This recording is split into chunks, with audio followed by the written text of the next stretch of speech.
7 magnitude earthquake occurred.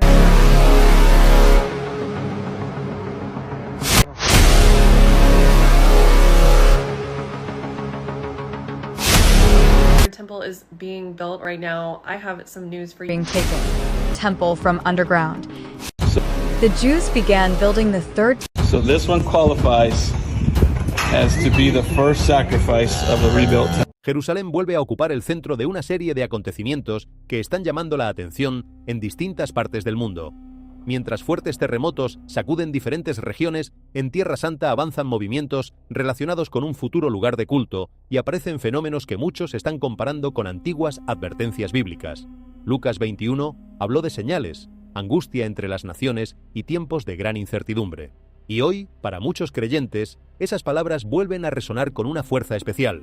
En este recorrido analizaremos los acontecimientos que están ocurriendo, qué está pasando realmente en Jerusalén, y cuáles son los avances que han vuelto a poner la posible reconstrucción del templo en el centro del debate. ¿Son simplemente acontecimientos separados? ¿O estamos viendo lo que la Biblia describió como el comienzo de los dolores de parto? Quédate hasta el final, porque Jerusalén será la pieza central para entender todo lo que viene. Comencemos por lo que sentimos literalmente bajo los pies. A lo largo de los últimos meses, una sucesión de terremotos de gran intensidad, dentro de una ola de actividad sísmica poco habitual, se ha manifestado en puntos muy distantes del planeta, y de manera cada vez más frecuente en la amplia región que rodea a Jerusalén y a todo el Oriente Próximo. No hablamos de temblores menores que apenas se perciben. Hablamos de movimientos poderosos que en algunos casos han alcanzado magnitudes de 7 y hasta 8 grados, extendiéndose desde España y Venezuela, cruzando el continente americano en dirección a California, mientras que otros sacudones han quedado registrados dentro y alrededor de la Tierra que la tradición considera sagrada. La frecuencia con la que se encadenan estos episodios, uno detrás de otro, casi sin dar tregua, ha llevado a muchísimas personas a preguntarse si de verdad se trata de incidentes aislados o si, por el contrario, podrían estar señalando algo más profundo, algo que las Escrituras describieron mucho antes de que existiera cualquier instrumento capaz de medir la fuerza de la Tierra. Recuerda otra vez aquellas palabras de Lucas 21-25 que hablan de señales en el sol, en la luna y en las estrellas. Desde una mirada profética, los temblores que presenciamos hoy, incluyendo la reciente actividad en la región extendida de Jerusalén, son interpretados por numerosos creyentes precisamente como esos dolores de parto de los que habló Jesús, una serie de advertencias cada vez más intensas que anteceden a acontecimientos mayores. Y aquí conviene detenerse en un pasaje particular, el del profeta Zacarías en su capítulo 14, donde se describe un terremoto futuro verdaderamente extraordinario sobre Jerusalén, un movimiento tan colosal que el Monte de los Olivos se partiría en dos en el momento del regreso del Señor. Por esa razón, cada temblor que ocurre en cualquier parte del mundo, y de manera especial aquellos que suceden cada vez más cerca de Jerusalén, puede entenderse no necesariamente como la prueba de una profecía ya cumplida, sino más bien como un recordatorio serio y sobrio de los acontecimientos mayores que, según las Escrituras, todavía están por llegar.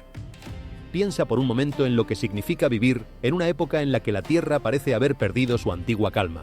Durante generaciones enteras, nuestros abuelos y bisabuelos podían pasar toda una vida sin sentir jamás cómo el suelo se movía bajo sus pies.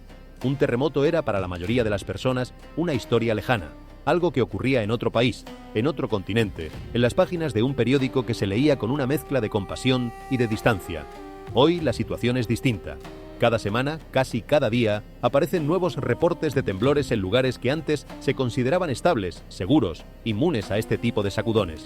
Y no se trata únicamente de la cantidad, sino de la extraña coreografía con la que parecen encadenarse, como si respondieran a un ritmo que nuestros instrumentos pueden medir, pero que nuestra mente apenas alcanza a comprender. Detente a imaginar el mapa del mundo iluminándose, punto por punto, cada vez que la Tierra tiembla. Un destello en el sur de Europa, otro en el norte de Sudamérica, un tercero recorriendo la falla que atraviesa la costa occidental del continente americano, y luego uno más, discreto pero significativo, encendiéndose en la franja de tierra que rodea a Jerusalén. Cuando observas ese mapa a lo largo de los meses, empiezas a notar algo que resulta difícil de ignorar. Los destellos no disminuyen, se multiplican, no se apagan, se encienden con mayor frecuencia. Y para quienes leen la historia a través de las páginas antiguas de las Escrituras, esa multiplicación tiene un nombre preciso. Jesús no habló de un único dolor, sino de dolores en plural, dolores que, como los de una madre a punto de dar a luz, se vuelven más seguidos, más intensos y más cercanos entre sí a medida que se aproxima el momento del alumbramiento. Esa es quizá la imagen más poderosa que las escrituras nos ofrecen para entender este tiempo. El dolor de parto no es una señal de muerte, sino de vida que está por nacer. No anuncia el final de la esperanza, sino la llegada de algo nuevo, aunque el proceso resulte estremecedor mientras se atraviesa. Cuando una mujer siente la primera contracción, sabe que aún falta. Cuando las contracciones se acercan, cuando se vuelven rítmicas e intensas, comprende que el momento está próximo. Los creyentes que observan los terremotos de nuestra era lo hacen precisamente con esa mirada, no con la desesperación de quien contempla el fin, sino con la expectativa serena de quien reconoce las señales de una transición cósmica que se aproxima.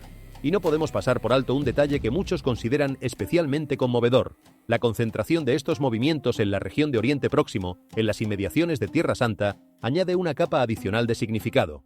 Zacarías, aquel profeta que escribió hace más de 2500 años, describió un terremoto tan descomunal que dividiría el Monte de los Olivos en dos partes, abriendo un valle donde antes había una sola montaña. Es un cuadro impresionante, casi imposible de imaginar. Y sin embargo, cada pequeño temblor que hoy sacude esa misma región funciona, para el corazón atento, como un susurro anticipado de aquel gran acontecimiento futuro. No decimos que ya se haya cumplido. Decimos que la Tierra, en ese rincón concreto del planeta, parece estar recordándonos que la promesa sigue en pie, esperando su momento. El Monte de los Olivos, mencionado en esa profecía, no es un lugar cualquiera dentro de la geografía sagrada. Se trata de una elevación cargada de significado, escenario de momentos profundamente importantes en el relato bíblico. Desde sus laderas se contempla la ciudad entera, con una vista que ha conmovido a peregrinos a lo largo de incontables generaciones. Allí, según los relatos, ocurrieron episodios decisivos, y hacia allí apuntan también las promesas sobre el futuro. Que la antigua profecía sitúe precisamente en ese monte el gran terremoto del tiempo del fin, describiendo cómo se dividiría en dos, abriendo un valle, añade a cada temblor de la región una resonancia especial. Es como si ese lugar concreto estuviera destinado a ser el escenario de un acontecimiento que cambiará la faz del mundo. Contemplar hoy ese monte, sabiendo lo que las escrituras anunciaron sobre él, produce una sensación difícil de describir. Uno mira una colina aparentemente tranquila, cubierta de olivos centenarios, y sin embargo sabe que sobre ese suelo pesa una promesa milenaria. La distancia entre la serenidad del paisaje actual y la magnitud del acontecimiento anunciado es enorme, y esa distancia es la que llena de expectación al creyente. Porque la fe consiste, en buena medida, en mirar lo ordinario sabiendo que encierra lo extraordinario, en contemplar lo presente sin perder de vista lo prometido, en reconocer que los lugares más apacibles pueden estar reservados para los propósitos más grandes. Hay quienes escuchan estas cosas y sienten una punzada de temor. Es una reacción humana, comprensible. Pero permíteme invitarte a un cambio de perspectiva. El temor mira hacia abajo, hacia la amenaza, hacia lo que podríamos perder. La fe mira hacia arriba, hacia la promesa, hacia lo que hemos de recibir. Las mismas señales que llenan de angustia a quien no tiene esperanza, llenan de expectativa serena a quien ha anclado su corazón en algo más firme que la tierra que tiembla. Por eso, mientras avanzamos en este recorrido, te pido que no dejes que el asombro se convierta en miedo. Deja, en cambio, que se transforme en atención, en vigilancia, en una fe despierta y lúcida que sabe leer los tiempos sin perder la paz. Y observa algo hermoso que suele ocurrir cuando la tierra tiembla o cuando la adversidad golpea a una comunidad. En medio de la destrucción y del temor, casi siempre emerge también lo mejor del ser humano. Personas que jamás se conocieron se tienden la mano. Vecinos que apenas se saludaban comparten lo poco que tienen. Desconocidos arriesgan su propia seguridad para rescatar a otros de entre los escombros. Es como si la fragilidad revelada por el desastre despertara, al mismo tiempo, una solidaridad que en tiempos de calma permanecía dormida. Y en esa reacción hay una enseñanza profunda, que aun en los momentos más oscuros, la luz de la compasión encuentra siempre la manera de abrirse paso. Las señales de conmoción, por inquietantes que sean, también nos recuerdan lo mucho que nos necesitamos unos a otros, y lo capaz que es el corazón humano de responder al sufrimiento con generosidad. Quizá ese sea uno de los propósitos ocultos de los tiempos difíciles, sacudirnos de la indiferencia, recordarnos que la vida es frágil y preciosa, y despertar en nosotros una ternura y una atención hacia el prójimo que la comodidad tiende a adormecer. Cuando el suelo firme sobre el que creíamos estar se muestra menos seguro de lo que pensábamos, aprendemos a valorar lo que de verdad importa, a soltar lo superfluo, a aferrarnos a lo esencial. Y en ese aprendizaje, aunque nazca del temblor, hay una forma de gracia. Porque no todo lo que sacude es destrucción. A veces lo que se sacude es precisamente aquello que necesitaba ser removido para que floreciera algo mejor. Y es justamente esa aparente convergencia la que ha capturado la atención de tantos observadores. Debajo de la superficie, los movimientos internos de la Tierra vuelven a dirigir nuestra mirada hacia el mismo punto focal, tanto geopolítico como espiritual. La antigua ciudad de Jerusalén, ese lugar donde las preparaciones y la infraestructura asociadas con la visión de un tercer lugar de adoración también continúan desarrollándose con una rapidez que sorprende. Y aquí conviene subrayar la palabra rapidez, porque uno de los rasgos más característicos de nuestra época es precisamente la aceleración. Los acontecimientos que antaño tardaban generaciones en desplegarse hoy parecen sucederse en cuestión de años, a veces de meses. La tecnología, la comunicación instantánea, la interconexión global han comprimido el tiempo histórico de una manera sin precedentes. Lo que a nuestros antepasados les habría parecido un proceso lentísimo, hoy transcurre ante nuestros ojos a una velocidad que apenas nos deja asimilarlo. Y esa aceleración generalizada del mundo se refleja también, según muchos observadores, en la rapidez con la que avanzan las preparaciones y los cambios en torno a Jerusalén. Es como si el reloj de la historia hubiera cambiado de ritmo, como si las manecillas, que durante siglos avanzaron con parsimonia, hubieran empezado de pronto a moverse con una prisa inusitada. Y en medio de esa aceleración, resulta cada vez más difícil aferrarse a la vieja idea de que todo esto pertenece a un futuro remoto e indefinido. Los desarrollos que describimos no son proyecciones para dentro de varios siglos, son procesos en marcha, verificables, que avanzan aquí y ahora. Y esa constatación, más que cualquier especulación, es la que invita a mirar el presente con ojos nuevos, reconociendo que quizá estamos viviendo un tiempo de aceleración que las escrituras también anticiparon a su manera. Si tú creías que la construcción de ese templo era todavía un asunto de un futuro lejano, casi de ciencia ficción, presta atención a lo que está ocurriendo ahora mismo, en tiempo real, en la ciudad vieja de Jerusalén, justo enfrente del Instituto del Templo, una organización que ha dedicado las últimas 4 décadas a preparar prácticamente cada detalle imaginable para un futuro lugar de culto. Un enorme proyecto de infraestructura está tomando forma en este preciso instante. Las autoridades lo describen de manera sencilla, casi banal. Un sistema de ascensores diseñado para mejorar la accesibilidad y el transporte de las personas. Pero mira los números con atención, porque los números cuentan una historia que las palabras oficiales suavizan. Según lo que se ha reportado, ese sistema estaría pensado para trasladar hasta 30 personas por trayecto, con una capacidad que llegaría a las 3.000 personas por hora en cada sentido. La construcción de un sistema de transporte de semejante escala, ubicado directamente frente al Instituto del Templo, ha despertado de manera natural muchas preguntas sobre qué papel podría llegar a desempeñar en el futuro. Para quienes observan estos desarrollos a través de una lente profética, esa obra se parece cada vez menos a un proyecto ordinario de movilidad urbana, y cada vez más a una red logística capaz de mover multitudes enormes y potencialmente de transportar materiales y objetos ceremoniales en dirección al monte donde antiguamente se levantaba el lugar sagrado. Piénsalo por un momento. ¿Por qué construir semejante capacidad con esa cifra tan precisa de miles de personas por hora en ese punto exacto, en ese instante particular de la historia? Puede que exista una explicación completamente administrativa y práctica. Pero también es cierto que la coincidencia, para muchos ojos atentos, resulta demasiado llamativa como para pasarla por alto sin más. Considera la lógica que subyace a un proyecto de esta magnitud. Cuando una autoridad decide invertir recursos considerables en construir un sistema capaz de mover miles de personas por hora hacia un punto concreto, esa decisión responde siempre a una previsión. Nadie construye una infraestructura de semejante capacidad para una necesidad menor o esporádica. Se construye porque se anticipa un flujo, una afluencia, una concentración de personas que justifique semejante inversión. Y esa anticipación es, en sí misma, reveladora. Sugiere que quienes planifican esperan que, en algún momento, ese lugar atraiga multitudes en una escala que hoy todavía no se produce de manera cotidiana. La pregunta que naturalmente surge es, ¿qué tipo de acontecimiento congregaría a semejante cantidad de personas en ese punto exacto? No pretendemos afirmar con certeza cuál será el uso final de esa infraestructura. Es enteramente posible que responda a razones prácticas de accesibilidad y de turismo, como declaran las explicaciones oficiales. Pero también es legítimo observar la coincidencia de que un sistema de tal envergadura tome forma justamente frente a una organización que ha dedicado 4 décadas a preparar cada detalle de un futuro lugar de culto. Cuando 2 piezas encajan de manera tan precisa, aunque sea por casualidad, la mente atenta no puede evitar preguntarse si acaso forman parte de un mismo cuadro. Y es esa pregunta, más que cualquier afirmación categórica, la que hace que tantos observadores sigan de cerca lo que sucede en ese rincón de la ciudad vieja. Y cuando cruzamos el umbral y entramos dentro del Instituto del Templo, el cuadro se vuelve todavía más asombroso. Lo que allí encontramos ya no es simplemente una visión conservada en dibujos antiguos, en conferencias o en textos milenarios. Las vestiduras destinadas al servicio sacerdotal ya han sido confeccionadas, recreadas con enorme cuidado según las descripciones y las tradiciones que aparecen en los textos bíblicos, listas para ser vestidas en cualquier momento. Y hay algo aún más impactante. El altar destinado a las ofrendas ceremoniales ya ha sido construido, empleando un diseño modular y prefabricado.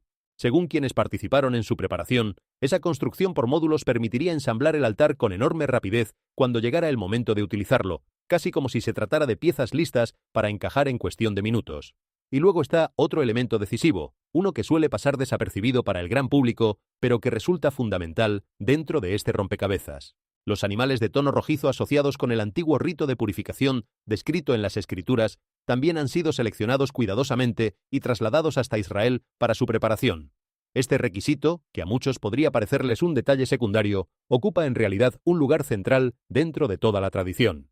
Según los textos antiguos, la ceremonia de purificación exigía un animal de características muy específicas, sin defecto alguno, de un tono particular, que resultaba tan poco común que su sola aparición se consideraba un acontecimiento notable. Encontrar un ejemplar que cumpliera con todos los requisitos era, a lo largo de la historia, algo extraordinariamente raro. Por eso la noticia de que se han seleccionado y trasladado animales que aparentemente satisfacen esas condiciones se interpreta dentro de este marco como un desarrollo de enorme peso. Detente a considerar lo que esto significa en conjunto. La infraestructura está tomando forma, las vestiduras sacerdotales han sido confeccionadas, el altar ya está construido, el requisito de purificación se está persiguiendo de manera activa.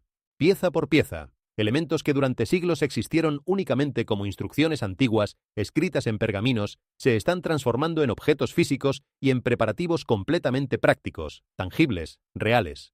Quiero que te detengas a apreciar la magnitud de este esfuerzo, porque es fácil escuchar estas palabras y dejarlas pasar como un dato más. Durante 4 décadas, generación tras generación de estudiosos, artesanos y devotos han trabajado en silencio, lejos de los grandes titulares, dedicando su vida entera a reconstruir con exactitud milimétrica objetos que la mayoría del mundo creía perdidos para siempre en las brumas de la antigüedad. Imagina el nivel de detalle involucrado. No basta con confeccionar una vestidura que se parezca a las antiguas descripciones. Hay que estudiar el tipo exacto de tejido, los tintes precisos, la disposición de cada hilo, la forma de cada pieza, guiándose por textos escritos hace miles de años y por tradiciones transmitidas de boca en boca a lo largo de incontables siglos. Es una labor que combina la paciencia del erudito con la devoción del creyente y la habilidad del maestro artesano. Y lo mismo ocurre con cada uno de los utensilios asociados al culto antiguo. Copas, candelabros, instrumentos musicales, recipientes destinados a las ofrendas. Cada objeto ha sido investigado, diseñado y elaborado con un rigor que asombra. Quienes han visitado el Instituto del Templo suelen describir la experiencia como un viaje en el tiempo, como si de pronto las páginas de los libros antiguos cobraran vida ante sus ojos, materializándose en oro, en plata, en bronce y en tela. Ya no son ilustraciones en un manuscrito ni palabras en un sermón. Son piezas reales que se pueden ver, que se pueden tocar, que están guardadas, catalogadas y listas. El altar modular merece una reflexión adicional, porque encierra una idea especialmente reveladora. En el pasado, la construcción de un altar habría requerido semanas, quizá meses de trabajo, con la logística correspondiente de materiales, mano de obra y tiempo. Pero un diseño prefabricado por módulos cambia por completo la ecuación. Significa que las piezas ya están preparadas, esperando únicamente la orden de ensamblaje. Significa que aquello que antes habría sido un obstáculo temporal considerable se ha reducido a una cuestión de horas, tal vez de minutos. Y esa velocidad, esa disposición a ser activado en cualquier instante, es precisamente lo que resulta tan sugerente para quienes observan a través de la lente de la profecía. Todo parece diseñado no para un futuro remoto e indefinido, sino para un momento que podría llegar antes de lo que muchos suponen. En cuanto a los animales de tono rojizo asociados con el antiguo rito de purificación, conviene entender por qué ocupan un lugar tan central en todo este cuadro. Según la tradición, ese rito de purificación era un requisito indispensable antes de que ciertas ceremonias pudieran llevarse a cabo. Sin él, todo lo demás quedaba en suspenso.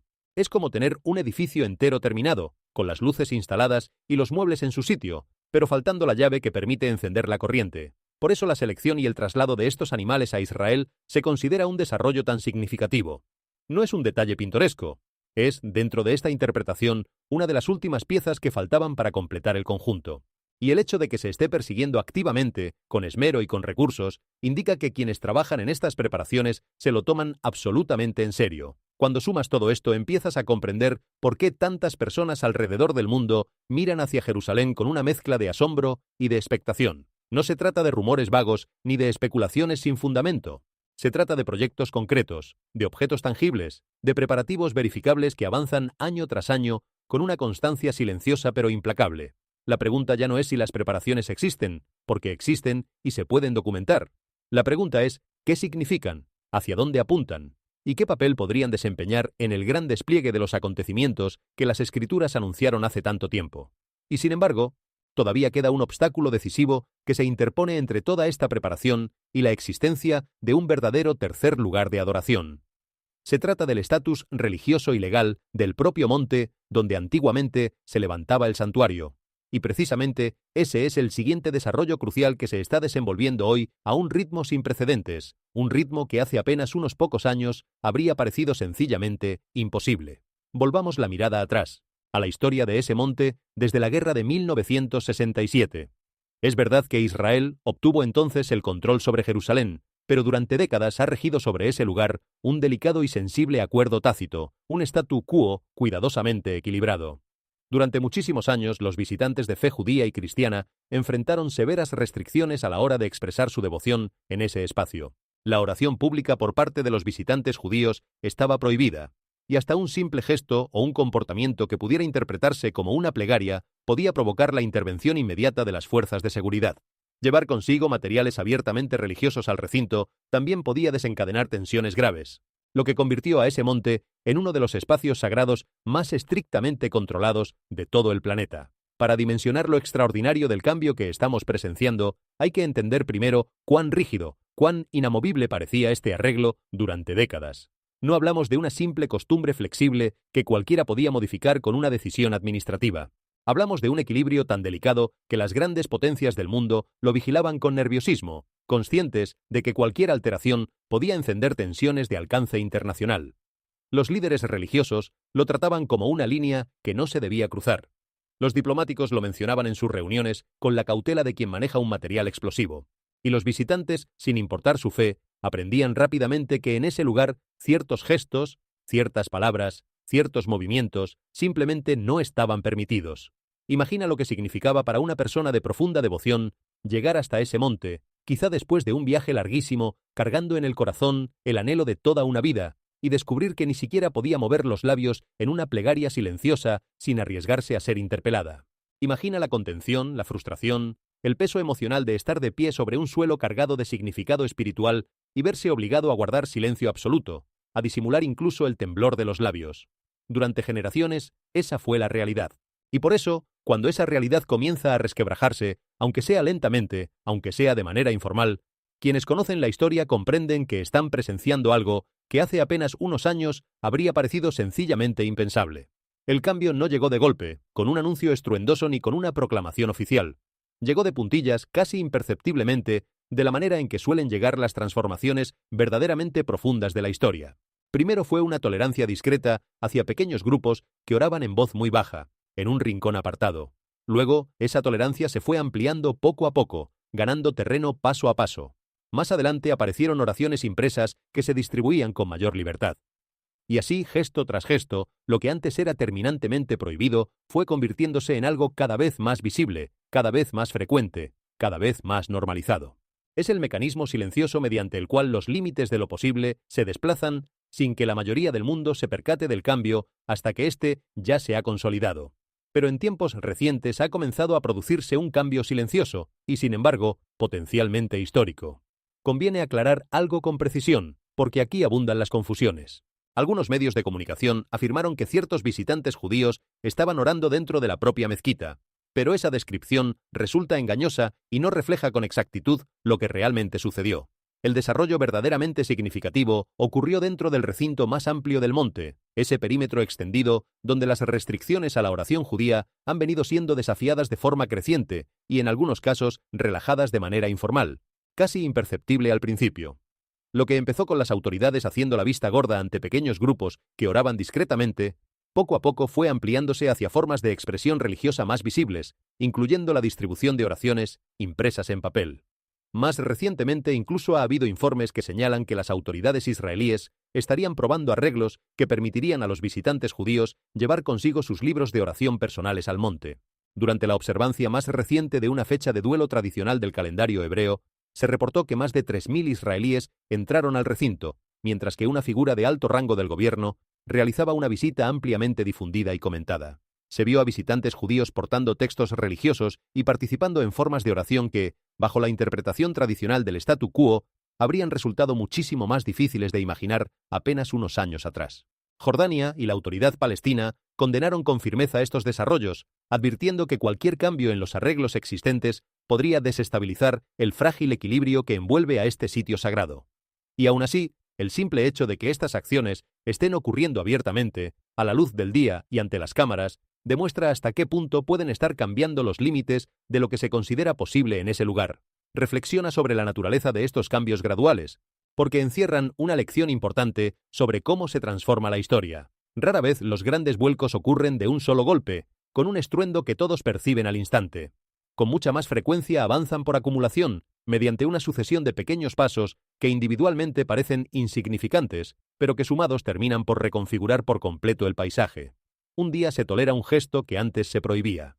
Otro día, ese gesto tolerado se vuelve habitual. Más adelante, lo que era habitual se convierte en esperado, y lo que era esperado termina por convertirse en derecho reconocido. Así se mueven las fronteras de lo posible, sin que casi nadie advierta el momento exacto en que la línea se desplazó. Por eso, quienes siguen de cerca lo que ocurre en el monte prestan atención no solo a los grandes titulares, sino también a estos pequeños desplazamientos acumulativos. Miles de visitantes ascendiendo abiertamente, textos religiosos que antes se prohibían y que ahora se portan sin mayor obstáculo, formas de oración que hace pocos años habrían provocado una intervención inmediata y que hoy transcurren con relativa normalidad. Cada uno de estos elementos por sí solo podría parecer un detalle menor, pero contemplados en conjunto y a lo largo del tiempo, revelan una tendencia inconfundible. La dirección del movimiento es clara, aunque el ritmo sea gradual, y esa dirección apunta paso a paso hacia una transformación del estatus del lugar que, de consolidarse, tendría consecuencias que van mucho más allá de lo religioso, alcanzando lo político, lo diplomático y lo profético. Las reacciones de condena por parte de las autoridades vecinas confirman paradójicamente la magnitud de lo que está en juego.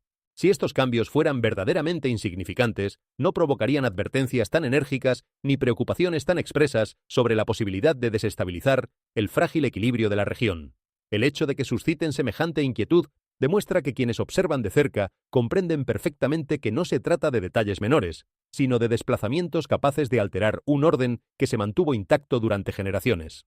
Y en el centro de toda esta tensión sigue estando, como siempre, un pedazo de tierra cargado de un significado que ninguna cifra ni ningún mapa podrán jamás capturar del todo. Y es aquí donde las implicaciones proféticas se vuelven imposibles de ignorar para muchísimos creyentes. En el capítulo 9 del libro de Daniel, la tradición cristiana ha entendido durante siglos esa profecía como la descripción de un gobernante futuro que confirma un pacto por un período de 7 años, solo para intervenir a la mitad de ese período y poner fin a las ofrendas y a las presentaciones ceremoniales. Esta interpretación abre una posibilidad verdaderamente sorprendente. Ese gobernante no necesitaría empezar necesariamente desde un terreno vacío, construyéndolo todo desde cero, ladrillo por ladrillo. Podría surgir precisamente en un momento en que la infraestructura, las preparaciones religiosas, las vestiduras sacerdotales, los requisitos ceremoniales y los sistemas que rodean el culto ya hubieran sido desarrollados por completo y estuvieran simplemente esperando a ser activados, como una maquinaria montada y lista para ponerse en marcha con solo pulsar un botón. Esta idea tiene implicaciones que vale la pena desarrollar con calma, porque cambia por completo la manera en que muchos imaginaban el cumplimiento de estas profecías. Durante mucho tiempo se pensó que la aparición de un tercer lugar de culto era algo tan remoto, tan lleno de obstáculos, que difícilmente podría materializarse en un plazo previsible. Se argumentaba que faltaría demasiado: los planos, los materiales, las vestiduras, los utensilios, los procedimientos, el estatus legal, todo un universo de requisitos que tomaría generaciones enteras satisfacer. Y sin embargo, cuando uno observa lo que ya se ha preparado, esa objeción empieza a debilitarse. Si buena parte de esos requisitos ya están cumplidos, si los objetos ya están confeccionados y los procedimientos ya están estudiados hasta el último detalle, entonces la distancia entre la situación actual y un cambio dramático es mucho menor de lo que la mayoría de las personas supone. Conviene ser prudente aquí, y lo decimos con toda claridad. Nadie puede afirmar con certeza absoluta cómo ni cuándo se desplegarán estos acontecimientos. Las Escrituras mismas advierten contra la tentación de fijar fechas exactas o de pronunciar certezas que corresponden únicamente a Dios. Lo que sí podemos hacer, y lo que resulta legítimo, es observar la dirección en la que apuntan las preparaciones, reconocer la velocidad con la que avanzan y tomar nota de que aquello que parecía imposible hace apenas unas décadas, hoy se encuentra sorprendentemente cerca de lo posible. Esa observación no requiere fanatismo ni exageración. Requiere sencillamente ojos abiertos y una mente dispuesta a considerar que la historia podría estar moviéndose más deprisa de lo que nuestra rutina cotidiana nos permite percibir. Hay también una dimensión espiritual en esta reflexión que no conviene pasar por alto. Las Escrituras describen que en el tiempo del fin surgirían figuras capaces de engañar a multitudes, aprovechando estructuras y expectativas ya existentes para conducir a las personas por caminos equivocados. Precisamente por eso, el llamado que recorre todo el texto sagrado no es a la especulación febril, sino al discernimiento sereno. Comprender que el escenario podría estar preparándose no debe llevarnos a la ansiedad ni a la credulidad, sino a una mayor vigilancia, a una mayor firmeza en la fe, a una mayor capacidad de distinguir entre lo auténtico y lo que solo aparenta serlo. El conocimiento de estas cosas, bien entendido, no produce miedo, produce lucidez. Jesús ilustró esta actitud de vigilancia con imágenes sencillas y memorables que siguen hablándonos con fuerza.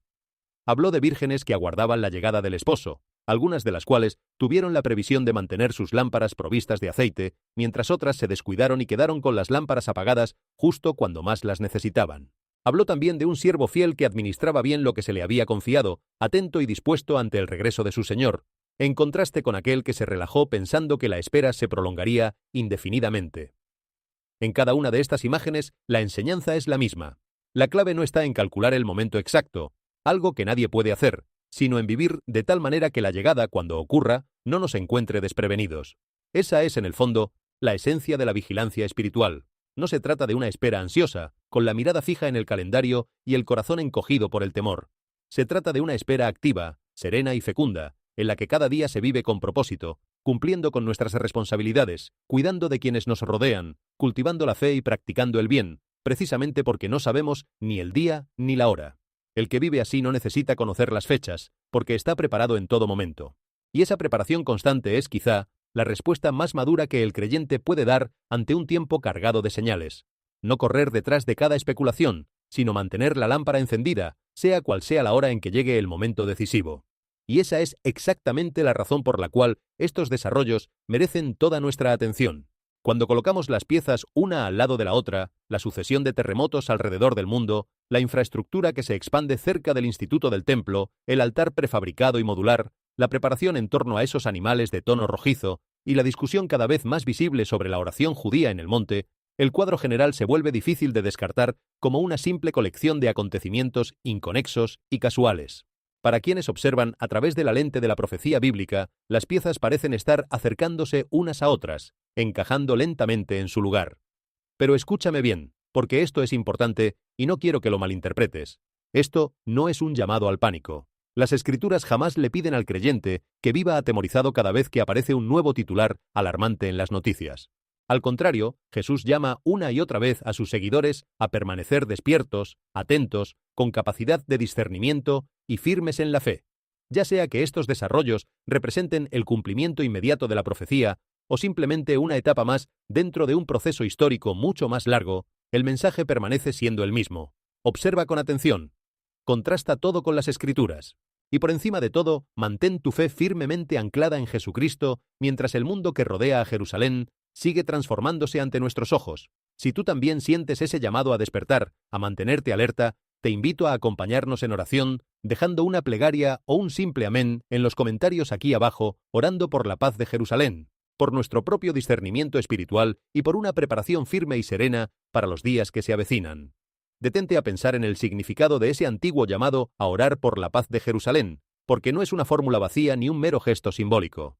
Las Escrituras invitan expresamente a pedir por la paz de esa ciudad, y esa invitación encierra una sabiduría profunda. Orar por la paz de Jerusalén es, en cierto sentido, orar por la paz del mundo entero. Porque si de verdad esa ciudad es el punto sobre el cual convergen las grandes tensiones de la historia, entonces su paz y la del planeta están entrelazadas de manera indisoluble. Quien pide por Jerusalén no está rezando por un rincón lejano que apenas conoce, sino por el equilibrio de una región de la que dependen, más de lo que solemos imaginar, la estabilidad y el destino de naciones enteras. Y hay algo más en ese llamado a la oración que merece nuestra atención. Nos recuerda que, ante los grandes movimientos de la historia, no somos meros espectadores pasivos condenados a contemplar desde la barrera. La oración es una forma de participación, una manera de involucrarse en aquello que nos supera, un modo de sumar nuestra pequeña voz a algo mucho más grande que nosotros. Cuando decenas de miles de personas alrededor del mundo elevan al mismo tiempo una plegaria por la paz, por el discernimiento, por la fortaleza espiritual, se teje una red invisible de fe que atraviesa fronteras, idiomas y culturas. No podemos medir sus efectos con instrumentos, pero para el creyente esa red es real, y su fuerza es más profunda de lo que cualquier análisis podría capturar. Presiona el botón de me gusta y comparte este video con otras personas para que juntos podamos permanecer firmes en la fe y ser testigos de los cambios que se despliegan en la historia. Tu participación no es un detalle menor, es parte de una cadena de fe que llega mucho más lejos de lo que imaginas.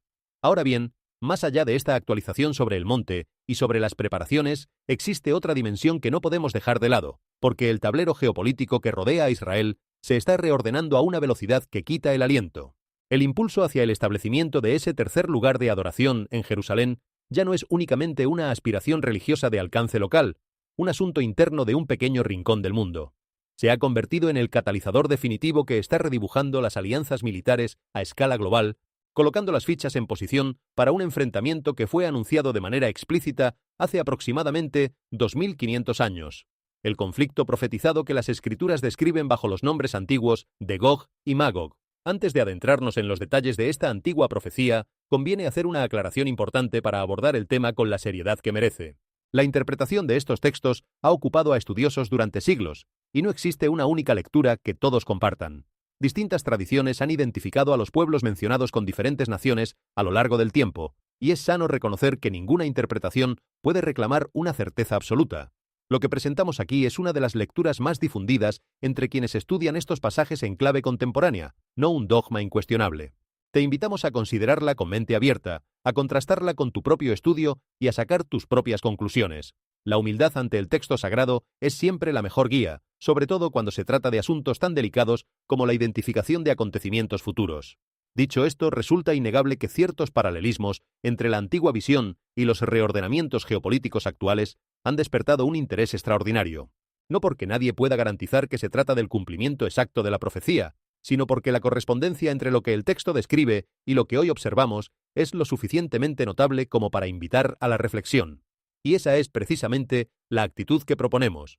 Ni el descarte apresurado de quien no quiere ver, ni la certeza excesiva de quien cree tenerlo todo resuelto, sino la observación atenta y honesta de quien reconoce que algo digno de atención está ocurriendo ante nuestros ojos.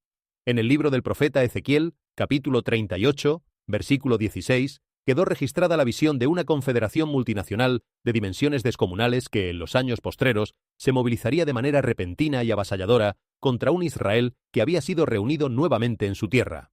Cuando tomamos esos nombres bíblicos ancestrales y los desciframos, traduciéndolos a sus equivalentes geográficos modernos, los titulares de las noticias actuales cobran de pronto una claridad que resulta sobrecogedora. Presta atención a cómo encajan las piezas de este mapa.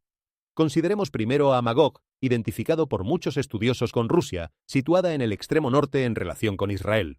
En el mismo capítulo 38, versículo 15, se la describe actuando como la potencia militar central, el peso pesado que encabeza y lidera la coalición del norte. Luego tenemos a Persia, es decir, el actual Irán, mencionado de manera explícita y sin ambigüedades en Ezequiel 38, versículo 5.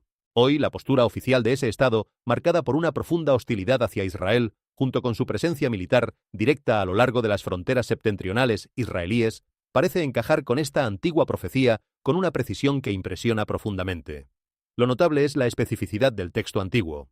No se limita a hablar de forma vaga de enemigos indeterminados. Menciona nombres, pueblos, regiones concretas, situadas en direcciones geográficas precisas respecto de la tierra de Israel. Que esos nombres antiguos puedan hoy asociarse con naciones reales, ubicadas justamente donde el texto las situaba, es lo que confiere a esta profecía su carácter tan llamativo. No se trata de una descripción tan genérica que pudiera aplicarse a cualquier época o a cualquier conflicto. Se trata de una configuración específica de pueblos y de posiciones que, durante la mayor parte de la historia, no llegó a materializarse, y que solo en tiempos recientes parece haber empezado a tomar forma de manera reconocible. Por supuesto, la prudencia aconseja no forzar las correspondencias ni pretender una exactitud mecánica que el texto no reclama. Las identificaciones entre los pueblos antiguos y las naciones modernas admiten matices y discusiones, y ningún estudioso serio afirmaría tenerlas todas resueltas con certeza absoluta. Pero incluso reconociendo esos márgenes de incertidumbre, la impresión general que produce el conjunto es lo suficientemente notable como para explicar el interés que estos pasajes despiertan. Cuando un texto milenario describe una escena que durante siglos pareció improbable, y esa escena empieza a esbozarse en el mapa contemporáneo, resulta natural que muchos vuelvan a leerlo con renovada atención. Y no podemos olvidar a Gomer y a Togarma, asociados tradicionalmente con la región de la actual Turquía.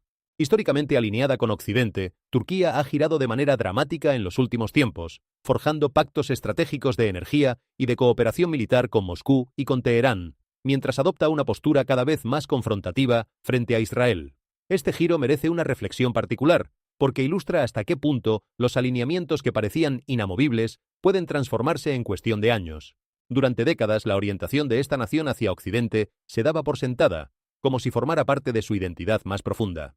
Los analistas la incluían de manera automática dentro del bloque occidental, sin imaginar que un día pudiera reorientar sus lealtades de manera tan pronunciada. Y sin embargo, ahí está el vuelco, tejiéndose paso a paso, acuerdo tras acuerdo, hasta configurar un panorama que habría resultado impensable para las generaciones anteriores. Es un recordatorio de que la historia no está escrita de antemano en el plano de las alianzas humanas, y de que las configuraciones más sólidas en apariencia pueden reordenarse con una rapidez sorprendente. Para quienes estudian la antigua profecía, este tipo de giros inesperados resulta especialmente significativo, porque el texto no describía alianzas obvias ni previsibles, sino una combinación de pueblos que, en muchos momentos de la historia, habrían parecido improbables aliados. Que esa combinación específica empiece a materializarse justamente en nuestra época, superando rivalidades antiguas y reorientando lealtades establecidas, es lo que hace que tantos observadores presten una atención renovada a unos versículos escritos hace miles de años. No porque el futuro esté determinado de manera mecánica, sino porque la correspondencia entre lo anunciado y lo observado invita cuando menos a una reflexión serena y atenta. Y aquí surge la pregunta inevitable, la que realmente importa. ¿Por qué se está formando precisamente ahora este eje específico, esta alineación tan particular de naciones?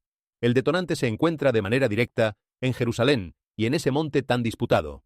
A medida que Israel prepara sistemáticamente la infraestructura para el tercer lugar de adoración y modifica el statu quo, que se mantuvo intacto durante tanto tiempo, las potencias regionales hostiles interpretan estos desarrollos como un desafío directo, casi como una provocación. Lo que el mundo percibe superficialmente como una disputa religiosa de carácter local es, en realidad, el imán espiritual y político que atrae a estos formidables ejércitos hacia sus posiciones alrededor de la tierra de Israel. Ezequiel 38, en sus versículos 11 y 12, describe a esta coalición apuntando contra una nación que vive en una seguridad aparente, impulsada por el deseo de arrebatar un botín y de tomar una presa. Con bases militares extranjeras ahora firmemente establecidas en Siria, literalmente sobre la frontera norte de Israel, el marco logístico para semejante movilización ya se encuentra montado y en su lugar. Vale la pena detenerse a considerar lo improbable que habría parecido esta alineación apenas unas décadas atrás.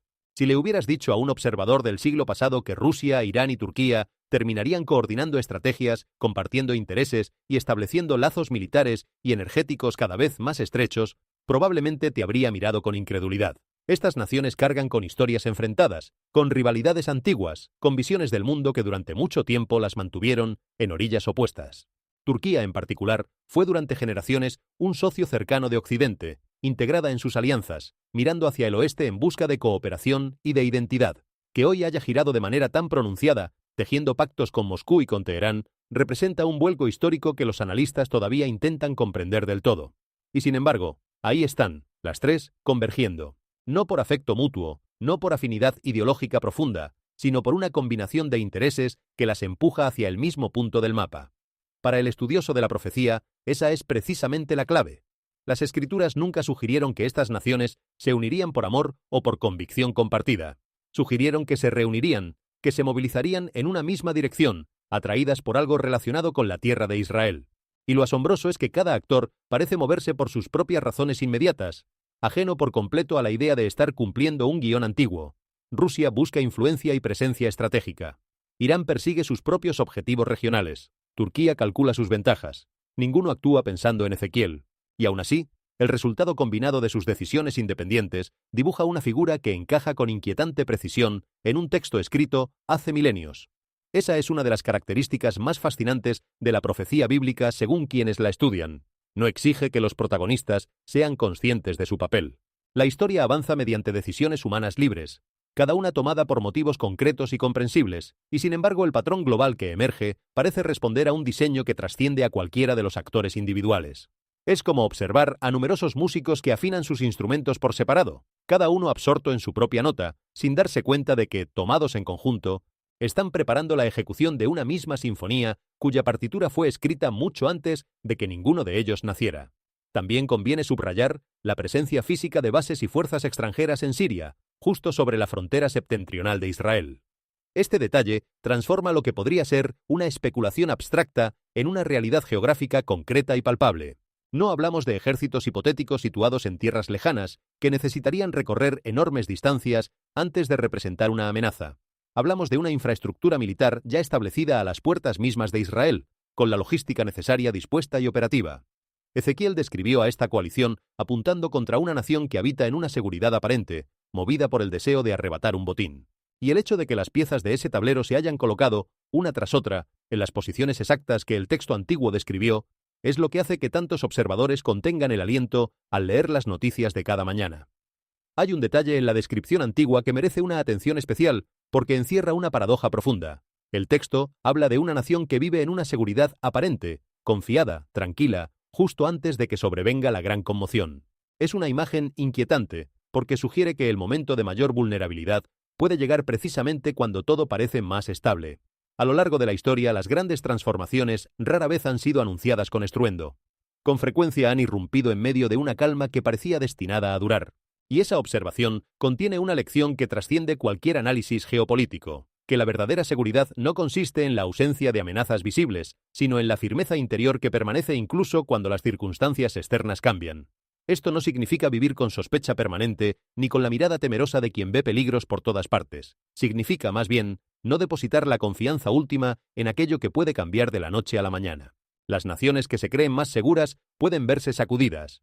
Los equilibrios que parecen más sólidos pueden alterarse. Las estructuras que juzgamos permanentes pueden revelarse frágiles. Por eso las Escrituras invitan a anclar la confianza en algo que no depende de las circunstancias, en una roca que permanece firme cuando todo lo demás se mueve. El que ha aprendido esa lección no vive con miedo, pero tampoco se deja arrullar por una falsa sensación de seguridad. Vive despierto, sereno y firme, sabiendo distinguir entre la calma verdadera y la calma que solo precede a la tormenta. La alineación simultánea de Rusia, de Irán y de Turquía en torno a un único asunto, el de Jerusalén, constituye una verdadera anomalía histórica. No se trata de una coincidencia geopolítica producto del azar, de esas que ocurren y se deshacen con el paso de los meses. Es, para quienes leen estos acontecimientos a la luz de las Escrituras, el ensamblaje literal de la alianza descrita en Ezequiel 38, una demostración de que el tablero de ajedrez global se encuentra completamente dispuesto para la cuenta regresiva profética final. Cada nación ha ocupado, casi sin darse cuenta, exactamente la casilla que el texto antiguo le había asignado milenios atrás. Y lo más asombroso es la naturalidad con la que ha sucedido, como si cada movimiento respondiera a intereses inmediatos, económicos, estratégicos, sin que ninguno de los actores fuera consciente del guión mayor en el que, según esta interpretación, están participando.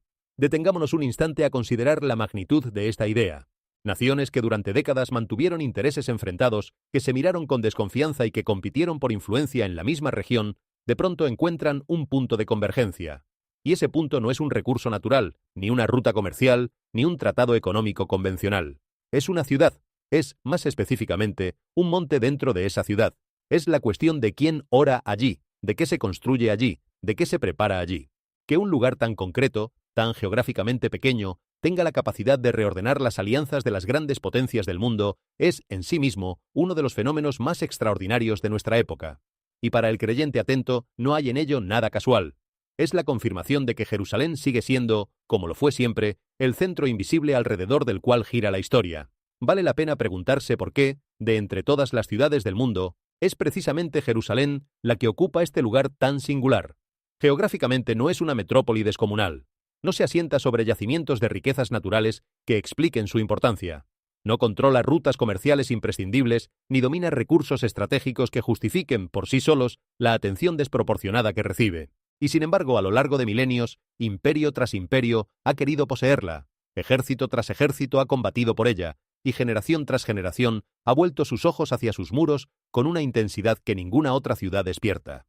Esa desproporción entre su tamaño físico y su peso histórico es, en sí misma, uno de los enigmas más notables de la historia humana. Para el creyente, la explicación de ese enigma no se encuentra en la geografía ni en la economía, sino en el terreno de lo espiritual. Jerusalén importa porque, según las Escrituras, es el escenario elegido para los momentos culminantes del relato divino. Allí ocurrieron acontecimientos que marcaron el rumbo de la fe de miles de millones de personas. Allí, según la promesa antigua, se desplegarán también los capítulos finales. Por eso, cuando los grandes movimientos de la historia parecen converger una y otra vez sobre ese punto concreto del mapa, quienes leen los tiempos a la luz del texto sagrado no se sorprenden. Ven en ello la confirmación de que la ciudad santa sigue siendo, como lo fue siempre, el eje invisible alrededor del cual gira el destino del mundo. Y esa convicción es la que da sentido a todo lo que estamos observando. No una serie de coincidencias dispersas, sino la concentración de la atención de la historia sobre el lugar que, según la promesa, siempre estuvo destinado a ocupar el centro. Pero vayamos más allá de las señales puramente geológicas o políticas, porque la región que rodea a Jerusalén ha sido testigo recientemente de fenómenos naturales tan extraños que cuesta creerlos. Uno de los episodios más conmovedores ha sido la llegada repentina de miles de abejas, agrupándose en cantidades verdaderamente inusuales en una zona cercana a la ciudad santa. Este fenómeno no representa, ni de lejos, un patrón migratorio estándar dentro del comportamiento de estos insectos. Desde la perspectiva de numerosos investigadores bíblicos, el mundo natural posee una sensibilidad aguda, una capacidad casi inexplicable de reaccionar ante los grandes cambios históricos y espirituales. Con frecuencia, mucho antes de que la humanidad siquiera se dé cuenta de lo que está por venir, las criaturas vivientes parecen percibir el cambio inminente y comienzan a exhibir comportamientos anómalos, fuera de todo lo esperado. La aparición súbita y masiva de esas abejas fue vinculada de inmediato con toda una serie de presagios biológicos observados recientemente en Tierra Santa. Piensa en la lista, desde la aparición inesperada de peces nadando en las aguas saladas del Mar Muerto, un cuerpo de agua donde la vida animal resulta prácticamente imposible, y que muchos conectan con la profecía de restauración descrita en Ezequiel 47, hasta la emergencia repentina de una serpiente que se deslizó desde las grietas del antiguo muro occidental, ante la mirada atónita de quienes se encontraban orando allí. Cada uno de estos episodios, tomado por separado, podría explicarse con argumentos naturales. Pero es su acumulación, su sucesión, en un período tan breve y en un lugar tan cargado de significado, lo que hace que tantos ojos se levanten con inquietud hacia el cielo. En la cultura bíblica, la imagen de la abeja carga con un significado doble, profundamente rico. Por un lado, la miel representa la dulzura de la tierra que fluye leche y miel, según la promesa que aparece en Éxodo 3, versículo 8, simbolizando la promesa de restauración para Israel, la esperanza de una tierra próspera y bendecida. Pero por el otro lado, el enjambre de abejas que se describe en el Salmo 118, versículo 12, evoca imágenes de gran conmoción, de asedio y de pruebas que ocurren justo antes de la liberación. Ese doble filo es lo que vuelve tan fascinante el símbolo. Dulzura y prueba, promesa y dificultad, restauración y conmoción, todo contenido en la misma pequeña criatura. Y quizá esa dualidad refleje algo profundo sobre la naturaleza misma de los tiempos que las Escrituras describen. Porque los grandes momentos de transición rara vez son puramente dulces o puramente difíciles. Suelen combinar ambos elementos, entrelazando la promesa de lo nuevo con las dificultades del proceso que lo precede. El dolor de parto y la alegría del nacimiento van de la mano. No se puede tener el uno sin la otra. Así, cuando miles de abejas se congregan de manera inusual en un momento tan cargado de significado, quienes leen estos signos perciben en ello un mensaje que abarca a ambos extremos. Por un lado, la promesa antigua de restauración, de una tierra que vuelve a florecer, de un pueblo que recupera lo que parecía perdido. Por el otro, la advertencia de que el camino hacia esa restauración puede atravesar momentos de prueba y de conmoción. No es un mensaje de puro consuelo ni de puro temor, sino una invitación a mantener la esperanza firme incluso mientras se atraviesan tiempos difíciles, confiando en que la dulzura prometida aguarda al final del proceso. La extraña reunión de miles de abejas en un momento en que Jerusalén se encuentra en el centro de la atención mundial funciona, para muchos, como una especie de código biológico. Sugiere que la propia naturaleza de esta tierra está resonando, vibrando, enviando una señal de que transformaciones espirituales profundas se están desplegando en lo más hondo de Tierra Santa. Vale la pena detenerse en esta idea de que el mundo natural percibe los cambios antes que nosotros, porque no es una noción tan extraña como podría parecer a primera vista. Cualquiera que haya observado a los animales sabe que muchas criaturas poseen una sensibilidad que supera con creces la nuestra. Los pájaros abandonan una región antes de que llegue una tormenta que el ojo humano todavía no alcanza a distinguir. Ciertos animales se inquietan y buscan refugio horas antes de que la tierra tiemble, como si captaran vibraciones sutiles que nuestros sentidos no registran. El ganado se agrupa, los insectos alteran su comportamiento, y en más de una ocasión, a lo largo de la historia, esas reacciones anómalas de la naturaleza precedieron a acontecimientos que la humanidad solo comprendió después. Para el creyente esto no es superstición, sino una expresión de que toda la creación está conectada, de que existe una sensibilidad compartida que atraviesa cada nivel de lo viviente. Cuando las Escrituras hablan de una creación que gime, que anhela, que aguarda con expectación, no lo hacen en un sentido meramente poético. Describen una realidad en la que cada árbol, cada río, cada criatura participa de una misma historia y responde a un mismo pulso. Por eso, cuando miles de abejas se congregan de manera inusual, cuando peces aparecen donde la vida parecía imposible, cuando una serpiente emerge de las grietas de un muro antiguo, quienes leen estos signos a través de la fe no ven una serie de curiosidades desconectadas, sino un coro silencioso de la naturaleza que cada uno a su manera parece estar diciendo lo mismo. Algo se está moviendo en lo profundo, algo está a punto de cambiar. La aparición de peces en el Mar Muerto merece una reflexión especial, porque toca una de las promesas más hermosas de todo el texto profético. El Mar Muerto es, como su nombre indica, un lugar donde la vida no prospera. Sus aguas, cargadas de sal, resultan hostiles para casi cualquier organismo. Durante milenios ha sido un símbolo de esterilidad, de aquello que parece condenado a permanecer sin vida.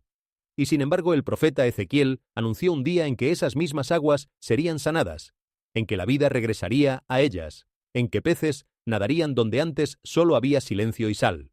Que se reporten señales de vida marina en ese cuerpo de agua, precisamente en esta época, se interpreta como un eco anticipado de aquella promesa de restauración, un pequeño anticipo de la sanación que las Escrituras prometieron para el tiempo del fin. Y la serpiente que emerge del muro occidental añade otra capa de simbolismo que no pasa desapercibida para quienes conocen las imágenes bíblicas. A lo largo de todo el texto sagrado, la serpiente ha cargado con significados profundos, desde el jardín del principio hasta las visiones del final. Que una de ellas aparezca de pronto, deslizándose entre las piedras de uno de los lugares de oración más venerados del mundo, ante los ojos de quienes allí se reunían, es el tipo de acontecimiento que difícilmente se olvida. No pretendemos afirmar que cada uno de estos episodios encierre un mensaje descifrable con certeza absoluta. Lo que sí observamos es que su acumulación, su concentración en un mismo lugar y en un mismo tiempo, genera en muchísimas personas la sensación de que la Tierra Santa está atravesando un momento cargado de significado, un momento en el que hasta la naturaleza parece querer hablar. Y coincidiendo con estos extraños fenómenos naturales, comenzaron también a manifestarse señales de una naturaleza que muchos calificarían de sobrenatural, justo en el corazón mismo del suelo sagrado. Uno de los episodios recientes más impactantes tuvo lugar durante una ferviente reunión de oración en una iglesia de Jerusalén. Mientras los creyentes se unían en plegaria, pidiendo por la paz y por un despertar espiritual, un fenómeno misterioso apareció de manera repentina, dejando sin aliento a todos los presentes. En medio de la atmósfera solemne del santuario, un halo brillante de luz, que no era ni un reflector ni un simple efecto óptico, se formó inesperadamente y comenzó a flotar en el aire. Aquella luz, que algunos describieron como semejante a una figura humana y otros como una columna de nube resplandeciente, se movió lentamente a través de las filas de bancos, llenando a cientos de espectadores de asombro y de una emoción profunda. Muchos de los que estuvieron allí relataron después que aquella luz no trajo consigo ninguna sensación de miedo. Al contrario, una paz extraordinaria y una sensación de majestad envolvieron por completo la sala, como si el ambiente entero hubiera cambiado de densidad. Esta visión evocó de inmediato la nube de gloria del Antiguo Testamento, aquella presencia tangible de Dios que en tiempos remotos apareció sobre el templo de Salomón y sobre el tabernáculo, tal como se relata en el primer libro de Reyes, capítulo 8, versículos 10 y 11. En aquel tiempo la gloria del Señor fue tan abrumadora que los sacerdotes no pudieron siquiera mantenerse en pie para cumplir con sus funciones. Aquella nube de gloria acompañó al pueblo a lo largo de los momentos más decisivos de su historia. Durante la travesía por el desierto, según el relato antiguo, una columna de nube los guiaba de día y una columna de fuego iluminaba sus noches, señalando su presencia y su dirección. Cuando el tabernáculo fue erigido, esa misma presencia lo llenó de tal manera que resultaba imposible permanecer indiferente ante ella. Y siglos más tarde, cuando el gran templo fue consagrado, la gloria descendió con semejante intensidad que la ceremonia entera quedó suspendida ante la magnitud de lo que se manifestaba. Estas no eran experiencias vagas ni sensaciones difusas. Eran manifestaciones tangibles, percibidas por multitudes, que dejaban una huella imborrable en la memoria colectiva de un pueblo. Por eso, cuando en nuestros días se relata un episodio de luz inexplicable durante una reunión de oración en Jerusalén, quienes conocen estos antecedentes no pueden evitar establecer la conexión. No afirmamos que se trate necesariamente de una repetición idéntica de aquellos acontecimientos antiguos. La prudencia aconseja no precipitarse en semejantes conclusiones, pero sí observamos que la descripción de los testigos, esa luz que consuela en lugar de aterrar, esa sensación de paz y de majestad que envuelve a los presentes, coincide de manera notable con la forma en que las Escrituras describieron la presencia divina en el pasado. Y esa coincidencia, sea cual sea su explicación última, invita a la reflexión y al asombro reverente más que a la indiferencia. La aparición de este fenómeno en Jerusalén transmite para la comunidad de fe un mensaje espiritual de enorme calado. En el libro de Joel, capítulo 2, versículos del 28 al 30, y también en el libro de los Hechos, la Biblia anunció que en los últimos días Dios derramaría su espíritu sobre toda carne y realizaría prodigios en los cielos y señales sobre la tierra. Esa promesa es una de las más hermosas y esperanzadoras de todo el texto profético, porque habla de una cercanía renovada entre lo divino y lo humano, de un tiempo en el que la presencia de Dios se manifestaría no de manera reservada a unos pocos, sino derramada generosamente sobre toda clase de personas, sin distinción de edad, de origen o de condición. Hijos e hijas, jóvenes y ancianos, todos quedaban incluidos en aquella promesa de derramamiento espiritual. Y para muchos creyentes, los episodios inexplicables que hoy se relatan, esas experiencias de luz, de paz, de presencia, son destellos anticipados de esa realidad prometida. No pretendemos afirmar que cada relato de este tipo deba tomarse sin discernimiento, pues las Escrituras mismas invitan a examinar todo con cuidado y a no dejarse llevar por cualquier entusiasmo. Pero sí observamos que el patrón general, ese aumento de testimonios sobre experiencias espirituales intensas en tantos rincones del mundo, coincide con lo que el texto antiguo anticipó para los últimos tiempos. Y esa coincidencia, contemplada con humildad, refuerza en muchos la convicción de que el ámbito espiritual no permanece pasivo mientras el mundo físico se transforma, sino que se mueve en paralelo, activo y presente, tejiendo su propia obra en medio de los grandes acontecimientos de la historia. La aparición de esa luz misteriosa mientras la congregación oraba se interpreta como una afirmación poderosa. El ámbito espiritual está trabajando activamente, corriendo en paralelo a las convulsiones que se despliegan en el mundo físico. Es, para muchos, un llamado de atención dirigido a la comunidad de los creyentes, un recordatorio de que la presencia providencial de Dios todavía vela sobre Jerusalén, y de que necesitamos intensificar nuestra vida de oración más que nunca antes. Reflexiona por un instante en el contraste que encierra este relato. En medio de tanta noticia inquietante, de tanto temblor, de tanta tensión geopolítica, de tanto signo que apunta hacia una conmoción venidera, surge de pronto un episodio que no habla de juicio ni de temor, sino de paz. Una luz que no asusta, sino que consuela. Una presencia que no amenaza, sino que envuelve el corazón en serenidad. Y ese contraste no es casual. Encierra para muchos creyentes una de las verdades más consoladoras de toda esta historia, que junto a las señales de conmoción camina siempre, en paralelo, la señal de la cercanía divina. Que Dios no abandona a su pueblo a la intemperie de los tiempos difíciles, sino que hace sentir su presencia justamente cuando el mundo parece más agitado. Los testigos de aquel momento coincidieron en un mismo detalle, y ese detalle es significativo. No hubo miedo. En presencia de lo inexplicable, lo esperable habría sido el sobresalto, el temor, incluso el pánico. Y sin embargo, lo que descendió sobre aquella sala fue lo contrario. Una calma honda, una paz que sobrepasa la comprensión, una sensación de majestad reverente que dejó a todos en silencio, no por miedo, sino por asombro sagrado. Esa es, según las Escrituras, la firma de la verdadera presencia divina.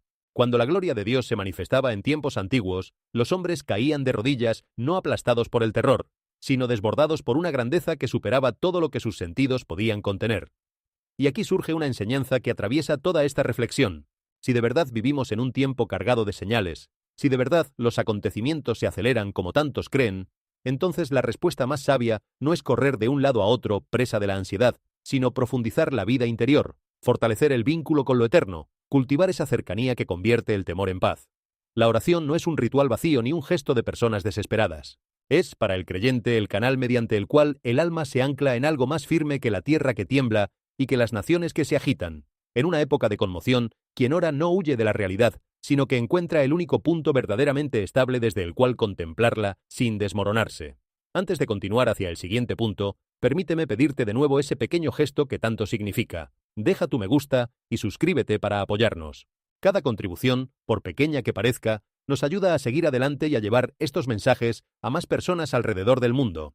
De corazón, muchísimas gracias por acompañarnos hasta aquí. A medida que nos acercamos a estos hitos proféticos, la tierra y los antiguos ríos de Tierra Santa parecen abrirse poco a poco, revelando secretos que habían permanecido sepultados durante milenios. Un desarrollo sorprendente y reciente es el descenso anormal y asombroso del nivel del agua del río Jordán, un río histórico ligado a incontables prodigios desde el momento en que Josué condujo al pueblo de Israel a través de sus aguas hasta el bautismo de Jesús. El río Jordán no funciona únicamente como un accidente geográfico de importancia vital, es también un símbolo espiritual sagrado, cargado de significado para millones de personas en todo el planeta. Este descenso repentino en los niveles del agua no representa un simple caso de sequía ordinaria o de cambio en los patrones del clima. Las aguas que retroceden han dejado al descubierto la entrada de un antiguo sistema de cavernas que había permanecido completamente oculto bajo el lecho del río durante siglos, invisible a los ojos humanos. Para comprender por qué este descenso conmueve tanto a quienes leen la Biblia, conviene recordar cuánto significa el río Jordán dentro de la historia sagrada. No es un río cualquiera. Es el escenario de algunos de los momentos más trascendentales de todo el relato bíblico. Fue allí donde el pueblo, tras largos años de peregrinación por el desierto, cruzó finalmente hacia la tierra prometida, avanzando por un cauce que se abrió de manera prodigiosa ante sus pasos. Fue allí donde profetas antiguos realizaron señales que quedaron grabadas en la memoria de generaciones enteras. Y fue en esas mismas aguas donde, siglos más tarde, Jesús fue bautizado, marcando el inicio de su ministerio público en un episodio que cambió el curso de la historia. El Jordán no es únicamente agua que corre entre dos orillas, es un río de memoria, un río de promesas, un río donde lo divino y lo humano se han encontrado una y otra vez. Por eso, cuando ese río empieza a comportarse de manera anómala, cuando sus aguas descienden hasta niveles que dejan al descubierto lo que durante siglos permaneció escondido, quienes conocen su historia no lo interpretan como un simple fenómeno hidrológico, lo ven cargado de significado. Las escrituras establecen un patrón claro. En los grandes momentos de transición, las aguas suelen apartarse. Se apartaron para que el pueblo cruzara hacia la libertad. Se apartaron, según la profecía, para preparar caminos en el tiempo del fin. Y ahora que el Jordán retroceda precisamente en esta época, revelando una entrada oculta bajo su lecho, se percibe como parte de ese mismo patrón antiguo, como si la geografía misma se plegara a un guión que trasciende las explicaciones ordinarias. Desde la perspectiva de la profecía bíblica, la desecación de los grandes ríos siempre ha estado vinculada a transiciones históricas de enorme trascendencia. El libro del Apocalipsis, en su capítulo 16, versículo 12, habla del secamiento del gran río Éufrates para preparar el camino a los acontecimientos del tiempo del fin. El hecho de que el río Jordán haya retrocedido justamente ahora, exponiendo una entrada subterránea en este preciso momento de la historia, se siente para muchos como una alineación milagrosa en el tiempo, una coincidencia demasiado perfecta como para ser mera casualidad. El tema de los ríos que se secan aparece en distintos momentos del texto profético y siempre asociado a transiciones de enorme trascendencia. El secamiento de un gran río nunca se describe como un simple accidente climático. Se presenta como una preparación, como un despejar el camino para que algo importante pueda suceder. Cuando las aguas se retiran, aparecen caminos que antes estaban ocultos, se revelan realidades que permanecían sumergidas, se abren posibilidades que las corrientes mantenían inaccesibles.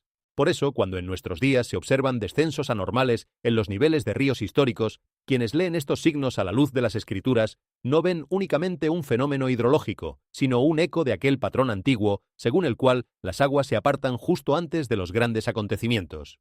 Que esto ocurra precisamente con el Jordán, un río tan cargado de memoria sagrada, y que además su retroceso deje al descubierto una entrada oculta, refuerza esa lectura para muchos observadores. No se trata de un río cualquiera en un lugar cualquiera. Se trata del río de los grandes cruces, del río de las señales, del río donde lo divino se manifestó una y otra vez a lo largo de la historia bíblica. Y que sea justamente Él quien retroceda ahora, revelando lo que guardaba en sus profundidades, añade a todo el episodio una resonancia que va mucho más allá de la mera curiosidad geológica. La aparición de esa misteriosa entrada de caverna bajo el río Jordán despertó de inmediato un interés intensísimo, tanto en la comunidad arqueológica como en la comunidad global de fe. Todas las miradas quedaron fijas en la oscuridad que se abría dentro de la cueva, porque los descubrimientos que aguardaban en lo profundo de ese sistema recién revelado prometían dejar a muchísimos absolutamente atónitos. Imagina por un instante la escena. Un cauce que durante generaciones fluyó cargado de agua, escenario de peregrinaciones y de relatos sagrados, retrocede hasta dejar al descubierto un lecho que nadie había contemplado jamás. Y allí, entre el barro y la piedra, aparece la boca oscura de una cueva, una abertura que parece haber estado esperando pacientemente, durante siglos, el momento exacto de ser encontrada. Cualquiera que se acerque a semejante hallazgo siente una mezcla de fascinación y de reverencia. Es la sensación de estar de pie ante un umbral, ante una puerta que comunica el presente con un pasado remotísimo, ante un secreto que el tiempo había guardado celosamente y que ahora, por fin, se dispone a revelar. Hay algo casi poético en la idea de que sean las aguas, al retirarse, las que descubran lo oculto. A lo largo de las Escrituras, el agua ha simbolizado tanto la vida como el olvido, tanto la purificación como el sepulcro de aquello que queda sumergido.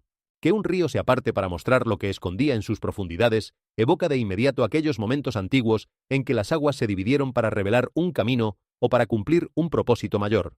Y por eso, más allá de lo que finalmente se hallara dentro de la cueva, el simple hecho de su aparición ya cargaba para muchos un significado difícil de expresar con palabras, la sensación de que la tierra misma estaba a punto de contar una historia que había mantenido en silencio durante demasiado tiempo. A medida que las aguas del río Jordán retrocedían, abriendo la entrada al sistema de cavernas subterráneas, lo que investigadores y testigos hallaron en el interior fue algo sencillamente estremecedor.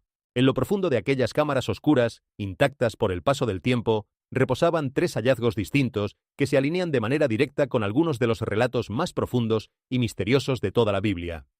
Cuando las aguas retrocedidas del Jordán dejaron al descubierto esta antigua bóveda subterránea, los exploradores entraron en un mundo congelado en la antigüedad, un santuario escondido que había permanecido sellado durante milenios, apartado de la vista humana, y ahora expuesto de pronto ante una generación que presencia el cumplimiento acelerado de las profecías del tiempo del fin. El primero de los hallazgos, y quizá el más impactante de todos, fue la presencia de restos de seres de estatura colosal.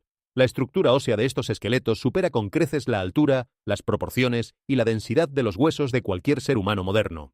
Las mediciones anatómicas revelan extremidades alargadas, cajas torácicas de dimensiones enormes, aparentemente diseñadas para sostener un volumen cardiovascular considerable, y una estatura total estimada en bastante más de 2,5 metros de altura.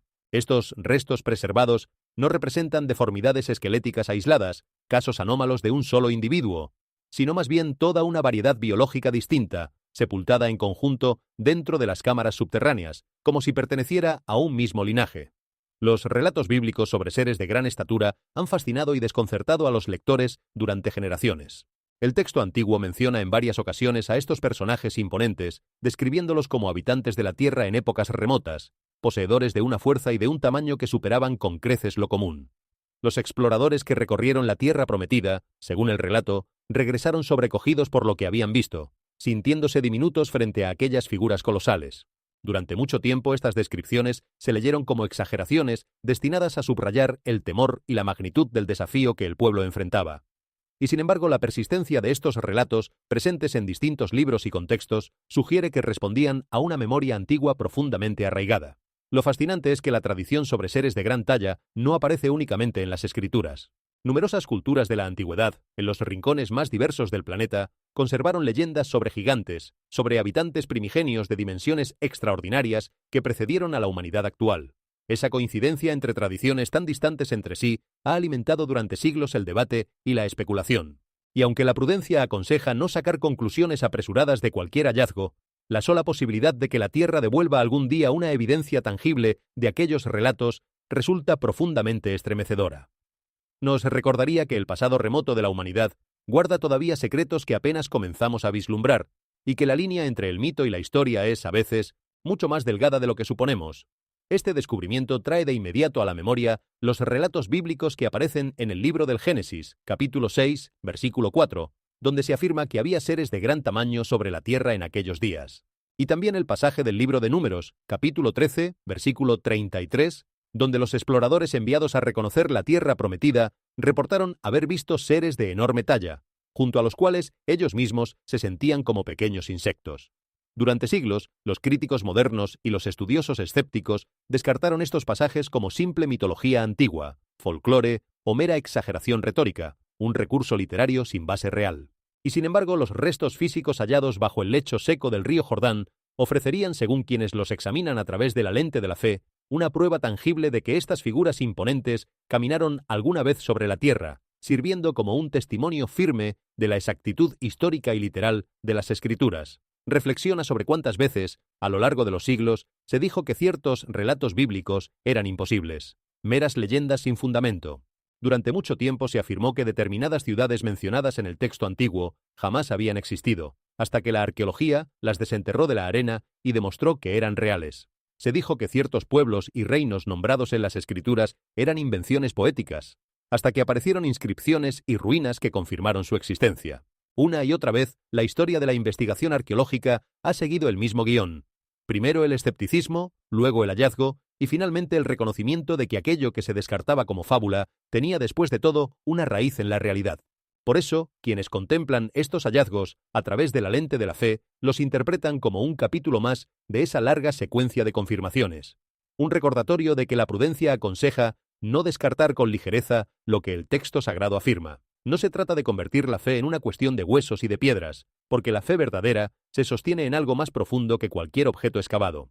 Se trata más bien de reconocer que existe una asombrosa coherencia entre lo que las Escrituras narran y lo que de tanto en tanto la tierra parece devolver a la luz. Y esa coherencia invita a la humildad, invita a leer los textos antiguos con mayor atención, con menos arrogancia, con una disposición renovada a considerar que quizá aquellos relatos que hoy nos parecen extraordinarios describan, en efecto, realidades que el tiempo había sepultado y que ahora vuelven a emerger. Junto a los restos óseos yacían antiguas armas de guerra, sobre todo enormes lanzas de hierro y de bronce. La escala misma, la maestría en su elaboración y el peso de estas reliquias resultan extraordinarios. Solo las puntas de esas lanzas están forjadas en metal denso, con dimensiones tan pesadas que un hombre común de nuestros días tendría dificultades incluso para levantarlas del suelo, y mucho más para manejarlas con destreza.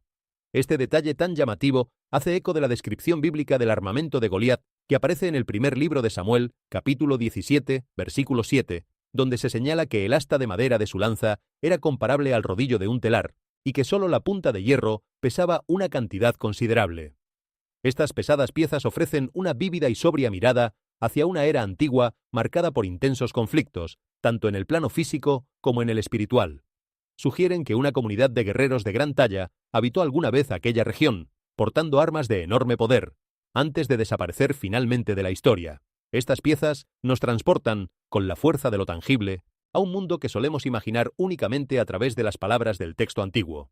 Leemos sobre Goliat y su lanza descomunal, y la imagen se queda en el terreno de lo literario, casi como un personaje de leyenda. Pero cuando se contempla un objeto físico de dimensiones tan extraordinarias, la historia deja de ser abstracta y se vuelve inmediata, casi palpable. Uno empieza a preguntarse cómo sería enfrentarse a un adversario capaz de manejar semejante peso con soltura, qué clase de fuerza haría falta, qué clase de valor. El relato de aquel joven pastor que se enfrentó al gigante armado apenas con una honda y una confianza inquebrantable adquiere a la luz de estos hallazgos una dimensión nueva, más cercana, más real. Y hay en todo esto una enseñanza que trasciende lo arqueológico. La historia de aquel enfrentamiento no se recuerda por el tamaño del gigante, sino por la fe del que parecía más débil. No se celebra la fuerza bruta, sino la confianza serena de quien se sabe acompañado por algo mayor que su propia estatura. Quizá esa sea, después de todo, la lección más profunda que estos vestigios pueden ofrecernos, que a lo largo de toda la historia sagrada, lo verdaderamente decisivo nunca ha sido el poder físico, ni el tamaño de las armas, ni la imponencia del adversario, sino la firmeza del corazón que confía. Los gigantes cayeron, las armas descomunales quedaron enterradas, pero la fe de quienes se atrevieron a confiar sigue inspirando, milenios después, a cada generación que escucha su historia. Grabados profundamente en las paredes de piedra de la caverna se encontraban también antiguos símbolos y una escritura primitiva de tipo protográfico. Los especialistas que analizaron estas misteriosas marcas señalan que contienen solemnes advertencias sobre un juicio venidero, referencias explícitas a una generación que fue sellada y apartada, y símbolos proféticos que representan la apertura de la tierra y la revelación de secretos ocultos en el tiempo del fin. Esto refleja la profecía del libro de Daniel, capítulo 12, versículo 4, donde a Daniel se le ordenó cerrar las palabras y sellar el libro hasta el tiempo del fin. La revelación repentina de estas antiguas inscripciones, justamente ahora, sugiere para muchos que los sellos de la historia están siendo abiertos activamente en nuestra propia era, permitiendo que secretos escondidos desde la fundación del mundo sean expuestos ante la generación que vive el capítulo final de la historia humana. La idea de que ciertos conocimientos permanecerían sellados hasta un momento determinado recorre buena parte del pensamiento profético, y encierra una lógica profunda. No todo saber está destinado a revelarse en cualquier época. Hay verdades que solo cobran sentido a la luz de acontecimientos que aún no han ocurrido y que resultarían incomprensibles o incluso peligrosas si se conocieran antes de tiempo. Por eso el texto antiguo habla de palabras selladas, de libros cerrados, de secretos guardados hasta la llegada de la hora señalada. Y por eso resulta tan sugerente la imagen de inscripciones que emergen justamente ahora, como si el sello que las mantenía ocultas se hubiera roto precisamente en el instante para el cual estaban destinadas. Que estas marcas hablen, según quienes las estudian, de advertencias y de generaciones apartadas y de la apertura de la tierra en el tiempo del fin, añade a todo el hallazgo una resonancia inquietante. Es como si aquellos que grabaron esos símbolos hace incontables siglos hubieran querido dejar un mensaje dirigido no a sus contemporáneos, sino a una generación lejana que aún no había nacido. Un mensaje en una botella arrojada al océano del tiempo, destinado a ser leído únicamente cuando las circunstancias adecuadas lo permitieran. Y si de verdad esa generación destinataria es la nuestra, entonces cada uno de nosotros forma parte, sin habérnoslo propuesto, de un capítulo de la historia que hombres de la más remota antigüedad ya intuían y anunciaban. Detente a considerar la extraña sensación que produce esta idea. Vivimos nuestras vidas ocupados en asuntos cotidianos, en trabajos y preocupaciones que rara vez nos hacen sentir protagonistas de algo trascendente. Nos parece que la gran historia, la de los acontecimientos que marcan el destino del mundo, ocurre en otra parte, protagonizada por otros. Y sin embargo, si de verdad estamos viviendo un tiempo señalado, entonces cada uno de nosotros, con nuestras vidas aparentemente ordinarias, formamos parte de un relato mucho más grande de lo que imaginamos. No somos figurantes anónimos en un escenario ajeno, sino testigos de una época que generaciones anteriores solo pudieron soñar o anticipar. Esa perspectiva, lejos de abrumarnos, puede llenarnos de un profundo sentido de propósito y de responsabilidad, porque si nos ha tocado vivir en un momento tan significativo, entonces también nos corresponde vivirlo con la altura que merece, no dejándonos arrastrar por la trivialidad ni por la distracción permanente, sino cultivando la atención, la fe y la esperanza que un tiempo semejante reclama. La historia nos ha colocado sin que lo pidiéramos en un capítulo cargado de sentido, y la pregunta que cada uno debe responder es sencilla. ¿Lo atravesaremos dormidos, sin percibir su magnitud, o despiertos, atentos y firmes, dignos del momento que nos ha tocado presenciar? Estos tres descubrimientos, los restos de seres colosales, las armas de dimensiones descomunales y las inscripciones proféticas, no son meras curiosidades arqueológicas destinadas a ser archivadas en un museo y olvidadas en una vitrina. Tal como Jesús declaró en el Evangelio de Lucas, capítulo 8, versículo 17, no hay nada oculto que no llegue a manifestarse, ni nada escondido que no vaya a ser conocido y sacado a la luz. El hallazgo de estas antiguas reliquias procedentes de las profundidades bajo el sagrado río Jordán, ocurriendo en el momento histórico exacto en que la infraestructura y los estatus legales del tercer lugar de adoración se están definiendo en Jerusalén, señala que la historia, la evidencia física y la profecía bíblica están colisionando. La tierra misma parece estar entregando sus secretos más profundos para sacudir y despertar a un mundo dormido antes de que se desplieguen los acontecimientos finales. Piensa en la profunda ironía que encierra el momento en que ocurren estos hallazgos. Durante siglos, estas cámaras permanecieron selladas, ocultas, guardando su contenido en la más absoluta oscuridad, indiferentes al paso de imperios y civilizaciones. Y justamente ahora, en esta generación concreta, en este preciso instante de la historia en que Jerusalén se encuentra en el centro de la atención mundial y las preparaciones para un futuro lugar de culto avanzan a paso acelerado, la Tierra decide abrir sus puertas y dejar que la luz penetre en aquello que estuvo escondido durante milenios. Para el creyente atento, esa sincronía no es casual.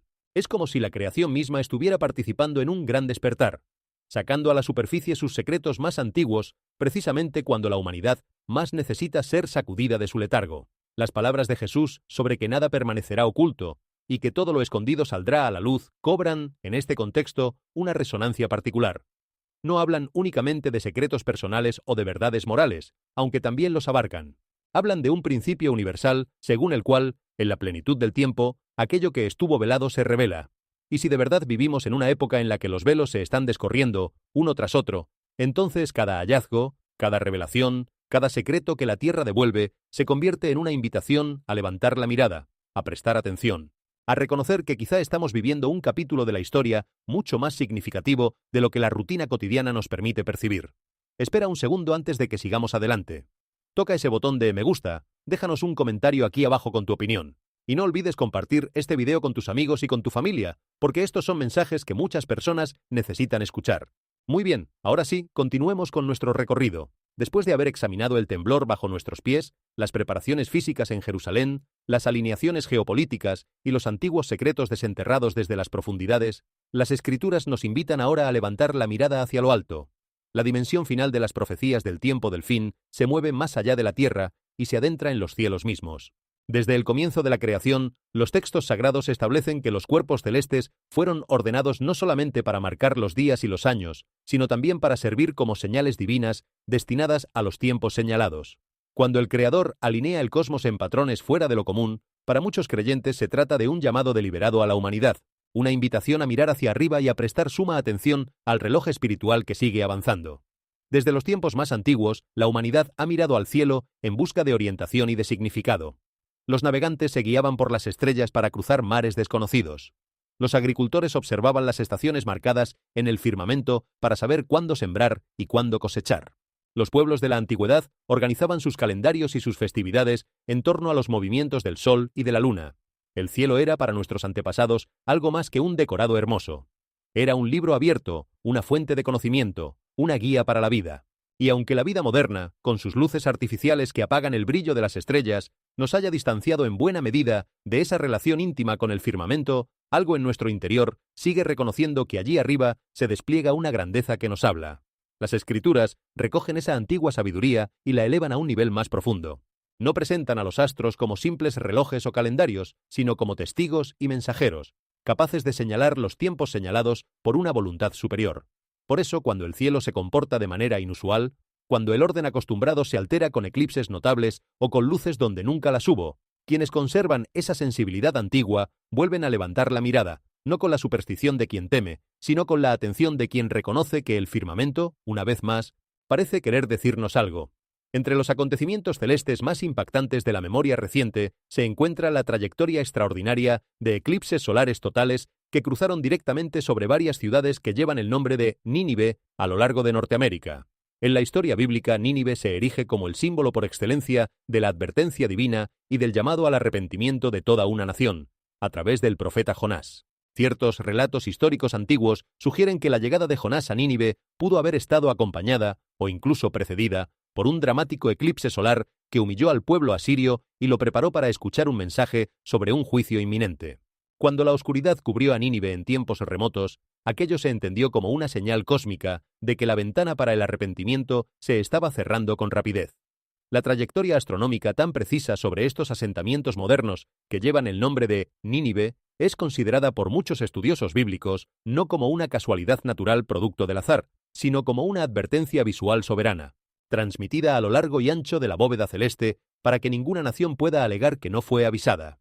Es como si el propio firmamento se hubiera convertido en un enorme cartel encendido, apuntando hacia un mensaje que la humanidad, absorta en sus asuntos cotidianos, tiende a ignorar una y otra vez.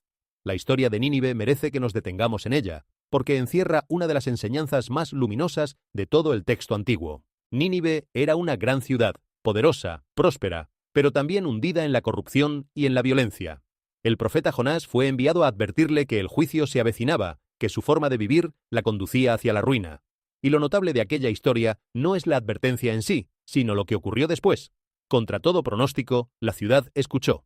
Desde el más humilde de sus habitantes hasta el más encumbrado de sus gobernantes, el pueblo entero se detuvo, reflexionó y cambió de rumbo.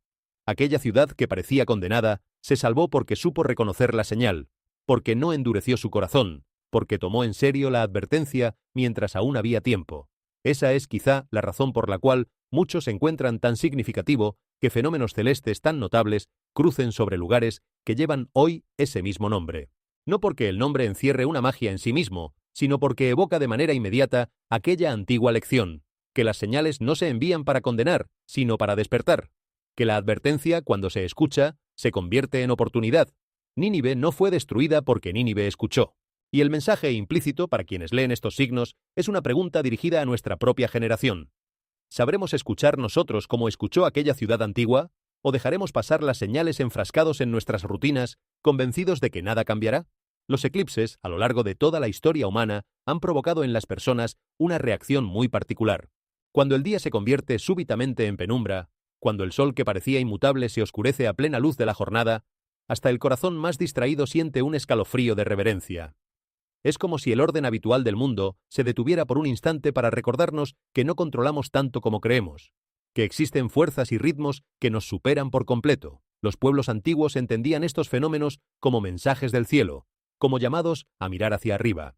Y aunque hoy comprendemos la mecánica que los produce, ese antiguo estremecimiento de asombro sigue vivo en nosotros, esperando a ser despertado. Y quizá ahí resida una de las funciones más profundas de estas señales celestes, la de obligarnos a levantar la mirada.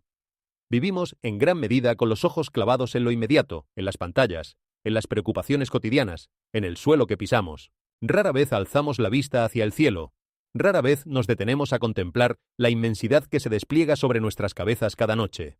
Pero cuando el firmamento hace algo inusual, cuando el sol se oscurece o las luces danzan donde nunca antes lo hicieron, algo en nosotros se ve forzado a mirar hacia arriba. Y en ese gesto sencillo, en ese acto de levantar la mirada, se esconde una metáfora espiritual de enorme belleza. Porque las Escrituras precisamente nos invitan una y otra vez a levantar la cabeza, a mirar más allá de lo inmediato, a fijar la atención en aquello que trasciende nuestras preocupaciones diarias. Las señales en el sol, en la luna y en las estrellas cumplen, en este sentido, un propósito que va más allá de la advertencia. Son también un llamado a recuperar el asombro, a redescubrir la pequeñez y a la vez la dignidad de nuestra condición ante la vastedad del cosmos. El ser humano que contempla un cielo encendido y siente que algo lo supera, está, sin saberlo, dando el primer paso hacia una actitud espiritual más honda. Y tal vez ese sea uno de los regalos ocultos de estos tiempos convulsos, que en medio de la agitación nos devuelven la capacidad de maravillarnos, de reconocer que no somos el centro del universo y de buscar, más allá de las estrellas, a aquel que las ordenó. De manera simultánea, el Sol ha entrado en períodos sin precedentes de tormentas solares hiperactivas, desencadenando severas perturbaciones geomagnéticas que han pintado el cielo nocturno con auroras brillantes en regiones donde jamás se habían registrado semejantes espectáculos en toda la historia moderna de la humanidad. Erupciones solares extremas han lanzado hacia la Tierra enormes eyecciones de masa desde la corona del Sol, provocando que la atmósfera superior brille con intensos tonos carmesí y esmeralda, mucho más allá de las tradicionales regiones polares.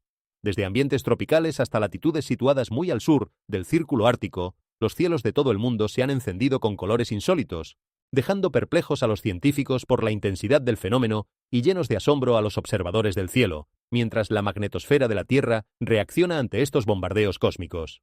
Esta convergencia exacta fue anunciada de manera explícita por Jesús en el Evangelio de Lucas, capítulo 21, versículo 25, donde declaró que habría señales en el sol, en la luna y en las estrellas, y que sobre la tierra las naciones estarían angustiadas y perplejas ante el bramido y la agitación del mar.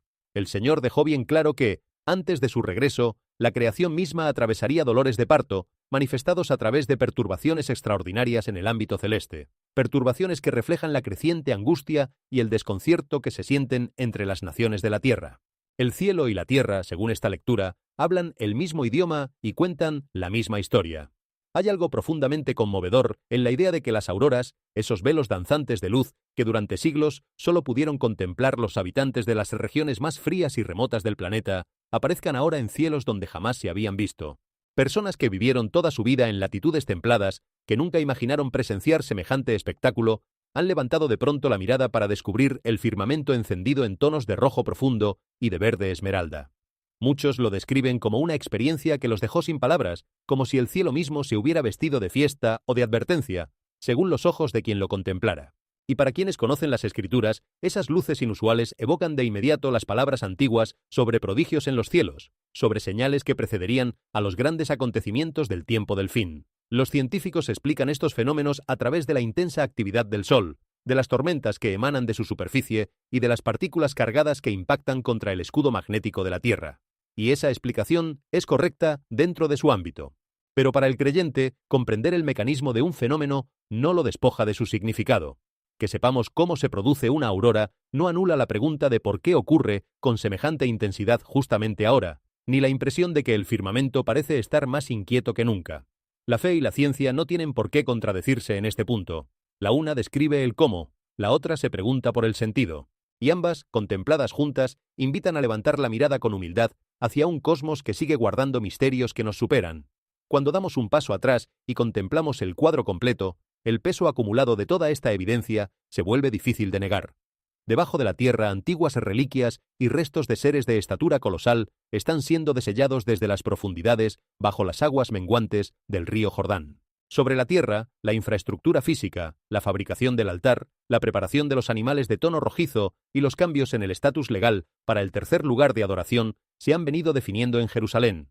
Alrededor de la tierra, la formidable coalición militar descrita en Ezequiel 38, que involucra a Rusia, a Irán y a Turquía, se está formando activamente, exactamente como fue anunciado milenios atrás. Y por encima de la Tierra, señales sin precedentes y anomalías solares destellan de manera continua a través del Sol, de la Luna y del cielo nocturno. Cada nivel de la creación parece estar gimiendo y dando testimonio al unísono.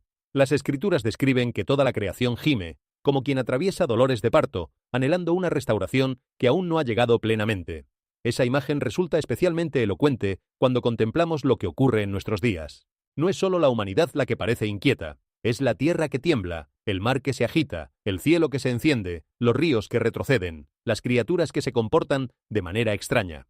Todo, cada nivel de lo creado, parece participar de un mismo anhelo, de una misma tensión, de una misma expectativa de que algo grande está por suceder. Y ese gemido compartido de la creación es, para el creyente, una de las señales más conmovedoras de todas, porque revela que el universo entero está, en cierto modo, aguardando lo mismo que aguarda el alma humana. La llegada de una nueva realidad, la resolución de una larga espera, el cumplimiento de una promesa antigua.